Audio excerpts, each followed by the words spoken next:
রব্বুল আলামিন কোরআনুল কারীমের মধ্যে বলেন, কুল্লু নাফসিন যায়িকাতুল মাউত, প্রত্যেক প্রাণীকে মৃত্যুর স্বাদ গ্রহণ করতে হবে। কিছুদিন আগে কিছুদিন পরে সবাইকে চলে যাইতে হবে। আল্লাহ পাক রব্বুল আলামিন আবার বলেন, কাইফা তাকফুরুনা বিল্লাহি ওয়া কুনতুম আমওয়াতা, তোমরা কিভাবে আমার সঙ্গে নফরমানিতা করো, তোমরা তো মৃত ছিলে, আমি আল্লাহ পাক রব্বুল আলামিন তোমাদেরকে জীবিত করলাম, আবার সেই জীবিত থেকে মৃত দান করব, আবার সেই মৃত থেকে আমি আল্লাহ পাক রব্বুল আলামিন তোমাদেরকে জীবিত করব। আল্লাহ পাক সেটাই বলতেছেন যে বান্দারে, তোমরা কিছুই ছিলে না, তুমি কোনো বস্তুই ছিলে না, তুমি ছিলে কি একটা সাধারণ এক ফোঁটা নাপাক পানি থেকে আমি আল্লাহ পাক রব্বুল আলামিন তোমাকে সৃষ্টি করলাম, এবং সেই সৃষ্টির থেকে আবার মৃত্যুদান করলাম, সেই মৃত থেকে আমি আল্লাহ পাক রব্বুল আলামিন আবার তোমাকে কি করলাম, জীবিত করলাম। তাহলে আমরা কিছুই ছিলাম না, দুনিয়া আসলাম এক ফোঁটা নাপাক পানির ওসিলায়, এবং মৃত্যুবরণ করব, আবার সেই মৃত্যু থেকে আমাদেরকে আল্লাহ পাক রব্বুল আলামিন হাসরের ময়দানে হাজির করবেন। সকলে বলেন সুবহানাল্লাহ। আপনাদের এখন প্রশ্ন হলো, অনেক মানুষ তো বিমান অ্যাক্সিডেন্টে মারা যায়, অনেক মানুষ তো পানিতে ডুবে মারা যায়, অনেক মানুষ কয়লার খনিতে মারা যায়, পাথরের খনিতে মারা যায়, এদের কোনো অস্তিত্ব তো থাকে না, থাকে কি? আসলে একটা সাধারণ একটা বিষয় উদাহরণ দিলে বুঝতে পারবেন যে একটা সরিষার দানা বা একটা আমের বিচি, আপনি আমটা খেয়ে কি করলেন, ছুঁড়ে ফেললেন, এটা কি হওয়ার কথা ছিল, পচে যাওয়ার কথা ছিল। কি হতেছিল, পচে গলে মাটির সঙ্গে মিশে যাওয়ার কথা ছিল। কিন্তু আল্লাহ পাক রব্বুল আলামিন, আপনি একটা আম খেয়ে ছুঁড়ে মারলেন, সেই আমের বিচি থেকে আল্লাহ পাক রব্বুল আলামিন এত সুন্দর একটা গাছ দিয়ে দিলেন, সেই গাছের মধ্যে আবার কি হয়, ফলন হয়। সকলে বলে সুবহানাল্লাহ। তাহলে আপনি জমির মধ্যে একটা ধান ফেললেন, একটা গম ফেললেন, একটা ভুট্টা ফেললেন, এই ভুট্টাটা কি হয়ে যাওয়ার কথা ছিল, পচে যাওয়ার কথা ছিল। অথচ আল্লাহ পাক রব্বুল আলামিন না, সেই ভুট্টাটাকে এত পরিমাণে একটা রহমত আল্লাহ পাক রব্বুল আলামিন নিয়ামত দান করলেন, সেই ছোট্ট একটি ভুট্টার গাছ থেকে এত বড় একটা ভুট্টার গাছ কি করলেন, উৎপাদন করে দিলেন। সকলে সুবহানাল্লাহ। আবার সেই গাছে দেখেন এত বড় একটা ভুট্টা ধরতেছে। আল্লাহু আকবার। তাহলে একটা সাধারণ গম থেকে, একটা সাধারণ তিল থেকে, একটা সাধারণ ভুট্টা থেকে যদি এত বড় গাছ তৈরি করতে পারেন আল্লাহ পাক রব্বুল আলামিন, সে আল্লাহ কি পারেন না আপনাকে আমাকে যে পুড়ে যাওয়া ছাই থেকে উৎপাদন করতে? আবার অবশ্যই পারেন। তাহলে আল্লাহ পাক রব্বুল আলামিন বলতেছেন যে বান্দারে, দুনিয়া থেকে আবার আমার কাছে ফিরে আসতেই হবে, কঠিন কিয়ামতের দিনে তোমাদের বিচার করা হবে। আহসানু আমালা, সব থেকে ভালো আমল কে করতে পারো? রব্বুল আলামিন সূরা মুলকের মধ্যে বলতেছেন, আল্লাযী খালাকাল মাউতা ওয়াল হায়াতা লিয়াবলুয়াকুম আইয়ুকুম আহসানু আমালা, আমি আল্লাহ পাক রব্বুল আলামিন তোমাদেরকে দুনিয়ায় পাঠালাম ভালো দেখি সবথেকে ভালো আমল কে করতে পারো। তাহলে আমাদেরকে আল্লাহর কাছে ফিরে যেতে হবে, আমাদের কি করতে হবে, হাসরের ময়দানে উপস্থিত হতে হবে। তো আমরা গত সপ্তাহে আলোচনা করেছিলাম যে কবরের মধ্যে সওয়াল জবাব হবে, যারা প্রশ্নের উত্তর দিতে পারবে তাদের জন্য জান্নাত, যারা উত্তর দিতে পারবে তাদের জন্য জাহান্নাম। তাহলে আমরা যারা জান্নাতে যাব, এদেরকে অবশ্যই হাসরের ময়দানে উঠতে অবশ্যই হবে।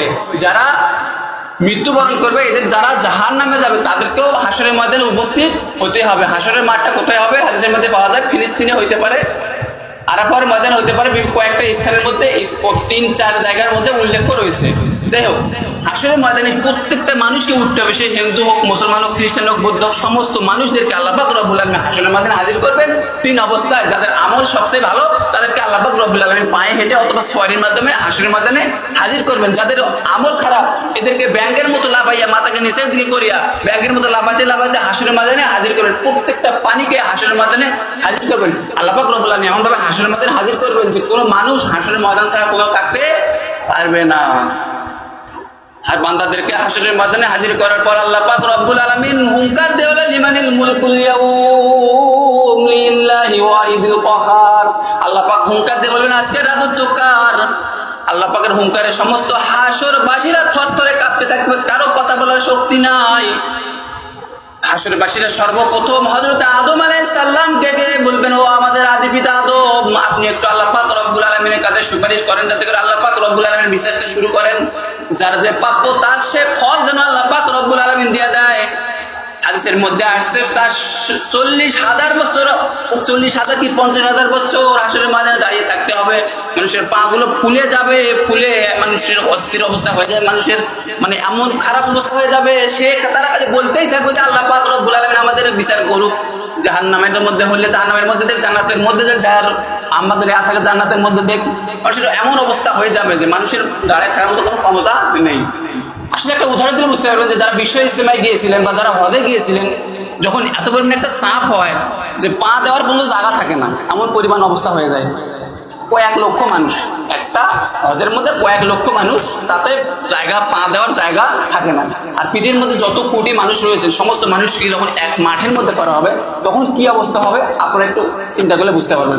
তো হাঁসের মধ্যে এত পরিমাণ জায়গার সংকট হবে বা এত পরিমাণ চাপাচাপি হবে যে মানুষ কি বলবার দাঁড়ানোর জায়গা মতো থাকবে না। সেদিন আল্লাহ পাক রব্বুল আলামিন সূর্যকে বলবে, সূর্যরে তোমার 13টি মুখ খুলে দাও হাসরবাসীদের দিকে। আল্লাহ পাকের অর্ডারে সূর্য হাসরবাসীদের দিকে তাপ দিবেন।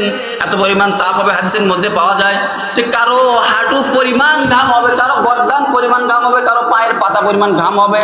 পুরো হাসরবাসী নদীর মতো ঘাম হয়ে যাবে।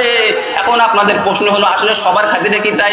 বিশ্বনবী বলেন না না, কঠিন কিয়ামতের দিন আল্লাহ পাক রব্বুল আলামিন 7 শ্রেণীকে ভিআইপি গেস্ট হিসেবে আরশে আজিমে এসে ছায়াদান করবেন। সুবহানাল্লাহ। তাহলে কি বললাম যে 7 শ্রেণীর ব্যক্তিকে আল্লাহ পাক রব্বুল আলামিন ভিআইপি গেস্ট হিসেবে আরশে আজিমের নিচে কি করবেন?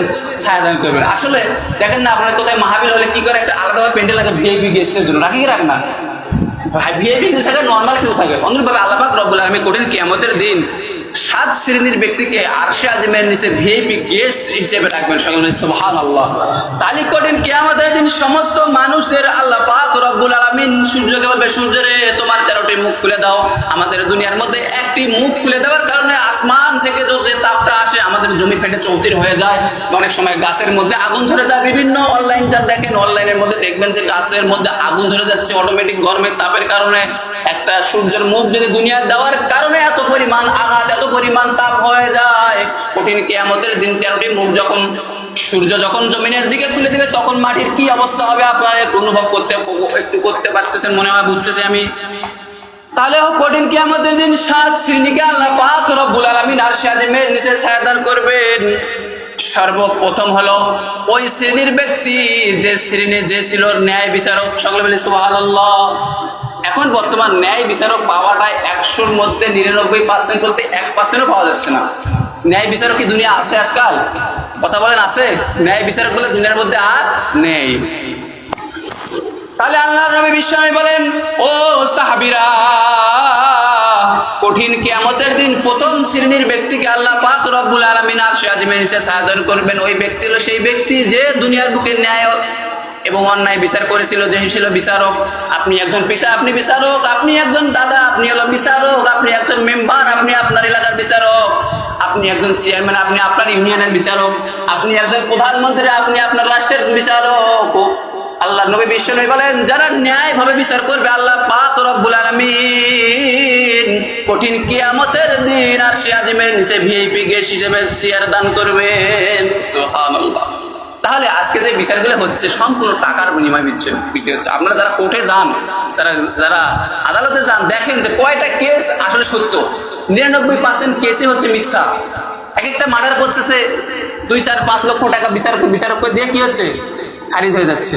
কোনো দোষ নাই, এক ব্যক্তির কোনো দোষ নাই, সে মশা মারতে ভয় করে, অথচ তার নামে খুনের মামলা, ধর্ষণের মামলা দিয়ে রাখছে। কেন? টাকার বিনিময়ে বিচার বিক্রি হচ্ছে। আজকাল কোনো বিচার নেই, আজকাল বিচার হচ্ছে কিসের?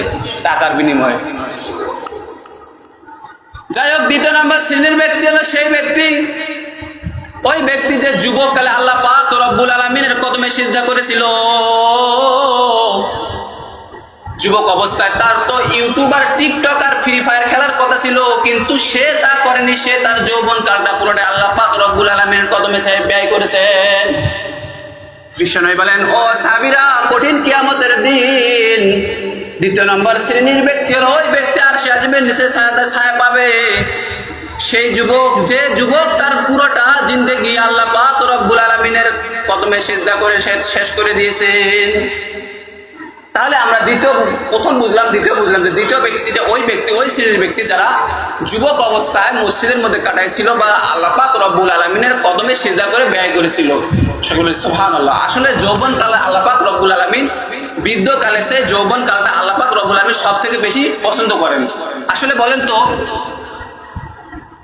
ডাবের দাম বেশি না নারিকেলের দাম বেশি? ডাবের দাম বেশি। অনুরূপ ভাবে জাতটা কি ছিল? যুবক ছিল, আর নারিকেলটা কি ছিল? বৃদ্ধ ছিল। এই জন্য আল্লাহ পাক রব্বুল আলামিন যুবক কালের ইবাদতটা খুব গ্রহণ করেন, সব সময় কি করেন? কবুল করেন। যৌবন কালের ইবাদতটা আল্লাহ পাকের কাছে সব থেকে প্রিয়। বৃদ্ধকালের ইবাদতটা কেন প্রিয় হয় না? যে আপনি আমি যখন বৃদ্ধ হয়ে যাই তখন আপনার আমার মস্তিষ্ক, আপনার আমার শরীর দুটোই ভালো থাকে না। কখন উজু করেছি, কখন উজু ভেঙে গিয়েছে, আপনার আমার মস্তিষ্কের মধ্যে কি কাজ করে না। আপনার আমার শরীর যুবকদের মতো চলাফেরা, নামাজ সবকিছু করতে পারে না। এই জন্য আল্লাহ পাক রব্বুল আলামিন যৌবন কালের ইবাদতটা খুব গুরুত্ব দিয়েছেন এবং আল্লাহ পাক রব্বুল আলামিন কবুল করেন। সকলে বলি সুবহানাল্লাহ। তাহলে বিশ্বনবী বলেন, ও সাহাবীরা, তৃতীয় শ্রেণীর ব্যক্তি হলো ওই ব্যক্তি যে সব সময় মসজিদকে ভালোবাসে এবং মসজিদের মধ্যে মহাব্বত করে, মসজিদের সঙ্গে সংযোগ রেখে দেয়।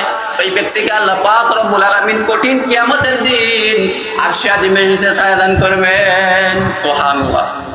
আসলে আমাদের মধ্যে কিছু কিছু ব্যক্তি আমরা মসজিদকে খুব ভালোবাসি, মসজিদ থেকে বাইরে হলে মনে হয় যে কখন মসজিদে ঢুকি, হয় কি না হয়? যাদের ভিতরে মসজিদের মহাব্বত থাকে, আল্লাহ নবী বলেন যার সঙ্গে তার মহাব্বত তার সঙ্গে তার কিয়ামত। বিশ্বনবী বলেন, যার সঙ্গে তার মহাব্বত তার সঙ্গে তার কিয়ামত। আপনাদের মহাব্বত থাকে ডোনাল্ড ট্রাম্পের সঙ্গে, বিভিন্ন নেতা খেতাদের সঙ্গে, তার সঙ্গে তার কি হবে? হাসর নাসর হবে। এটা বিশ্বনবীর হাদিস। তাহলে আপনার আমার মহাব্বত যদি মসজিদের সঙ্গে থাকে তাহলে আপনার আমার হাসরটা হবে মসজিদের সঙ্গে, মসজিদ আপনার সঙ্গে কি করবে? সুপারিশ করবে। তাহলে বিশ্বনবী বলেন যে ওই ব্যক্তিকে আল্লাহ পাক রব্বুল আলামিন তৃতীয় শ্রেণীর ব্যক্তি হলো ওই ব্যক্তি যে সবসময় মসজিদকে মহব্বত করে, এক নামাজ পড়ার পর বাইরে যাওয়ার পর আবার অপেক্ষা করে যে কখন মসজিদ থেকে আজান হয়, আমি মসজিদের মধ্যে প্রবেশ করব, মসজিদকে মহব্বত করবো, মসজিদকে ঝাড়ু দিব। তাহলে যারা মসজিদের খেদমত করে, যারা মসজিদকে মহব্বত করে, যারা ভালোবাসে, এদেরকে আল্লাহ পাক রব্বুল আলামিন কঠিন কিয়ামতের দিন কি করবেন? আরশে আজিমের নিচে ছায়া দান করবেন। সাহাবায়ে কেরামরা আবার জিজ্ঞাসা করলো, ইয়া হাবিবাল্লাহ,